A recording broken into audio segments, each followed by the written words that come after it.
Welcome to PWE Music. I'm Dr. Patrick Englert, and we're continuing on with our All-State Video Resource Series. In this video, we're talking about the South Carolina Region All-State Solo for the senior level of soprano clarinet. Let's get into it. So we'll start off right away covering the elephant in the room, so to speak, and that is the 5/8 time signature. If we look at the bottom of the page, we have 4 measures of it that finish off that first page of the solo. So the key here is we want to remember that the 8th note pulse stays consistent. The 8th note will get the same amount of time regardless if we group 3 of them together or 2 of them together. So we're coming from 4/4. Simple enough. 4/4, we have 4 groups of 2 8th notes. This is important to remember because we want to be thinking about that 8th note subdivision so we keep that 8th note pulse consistent, so that we play the 5/8 cleanly and how it should be played. So 4/4 is 4 groups of 2 8th notes. And we're counting those as groups of 2. When we get to the 5/8, we see that it's beamed in such a way that we're going to be counting a group of 3 8th notes. So if we look at the very first measure of the 5/8, we have 6 16th notes grouped together, 3 8th notes worth of time, followed by a group of 2 8th notes worth of time. In the first measure, it's 2 16th notes and an 8th note. So we have 3 plus 2. 3 plus 2 total is 5. That's where we get the 5/8. 5 8th notes worth of time.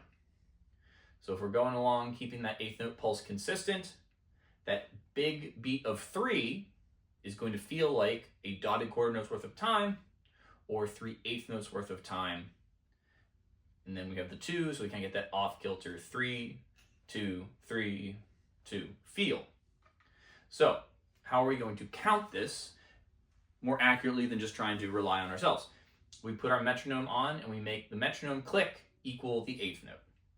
So the trick to making that happen without any sort of accent or anything is just double what your quarter note pulse is in the 4/4. So we'll use the written tempo as an example. We have Allegro con spirito, quarter note equals 112. To get our 8th note pulse, we just multiply that 112 by 2, 224. So that gives us the 8th note pulse at the performance tempo of quarter note equals 112, and then we can just count 1, 2, 3, 4, 5, 6, 7, 8 8th notes for the 4/4, or 1, 2, 3, 4, 5, 1, 2, 3, 4, 5 for the 5/8. Now if we do it at the performance tempo, 224 is pretty quick. For practice purposes, we probably want to reel that in a little bit and make it something much lower so that we can count it and make sure that we feel it correctly before we go for speed. Branching out from there, we do have some other difficult rhythms that can be found in both the slow section and the fast section of this etude. So as we were talking about the 5/8, I said look at how the notes are beamed. And the key to counting some of these more difficult rhythms is to do the very same thing. Look at your beams, find out where the downbeats are, and then from there you can iron out each individual beat so that we count it correctly. Moving on from rhythm, let's talk about some of the melodic content. So this etude features both B sharps and E sharps, and these can be a little bit confusing, but just remember what a sharp does. It just raises the note by half a step. Now there's no extra sharp or flat between B and C or E and F, so that half step higher means that B sharp will be played like C natural, E sharp will be played like F natural.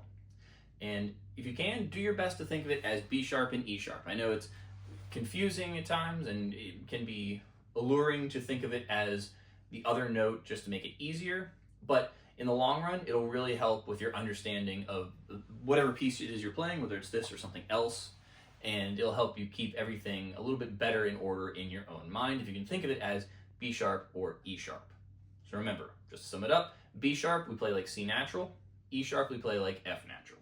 Another melodic thing to be mindful with this etude is if we look at our endings, we see that we have F major arpeggios slipped in towards the end, which, are they all that difficult? No, but if we don't practice the endings as much, then it can kind of come out of nowhere and be a little bit surprising, and if your ear isn't expecting that, it might be just enough to give you pause and cause an unforced error to slip in. So just make sure you practice the endings and get that kind of more unique sound in your ear of that F major arpeggio slipping into what's like an A major or F sharp minor key area. The final point that I'd like to talk about with this etude is a little bit more of a nitty-gritty thing with dynamics. And this is something I've talked a lot about in preparation with other students about working on this etude, and this is at measure 4 into measure 5. So in measure 4, we have the C sharp octave with a crescendo. Then we have 2/8 notes worth of rest, and we re-enter on a D natural. So here, the melodic content, we're resolving from a C sharp to a D. It's like a leading tone. Dynamically, we want to leave that C sharp and have it re-enter at the resulting dynamic level. So wherever C sharp ends, we want to give that dynamically a resolution to that D. So what can happen is those two may not line up, and it feels a little bit more disjointed. We want it to sound as though there are no rests there, where we're picking up exactly where we left off. Now, of course, there are rests there, so we do have to put some space in there, but make sure your dynamics flow from where you leave off on the C sharp through the rest to where you re-enter with the D. That about covers it for my notes on this etude to help with your preparation on it. If you have any other questions or maybe something that I didn't cover, go ahead and drop it in the comments and I'll do my best to address it. Make sure you subscribe to check out all the other videos, especially in the All-State Etude series that we've been doing, and we'll catch you in the next one. Happy practicing.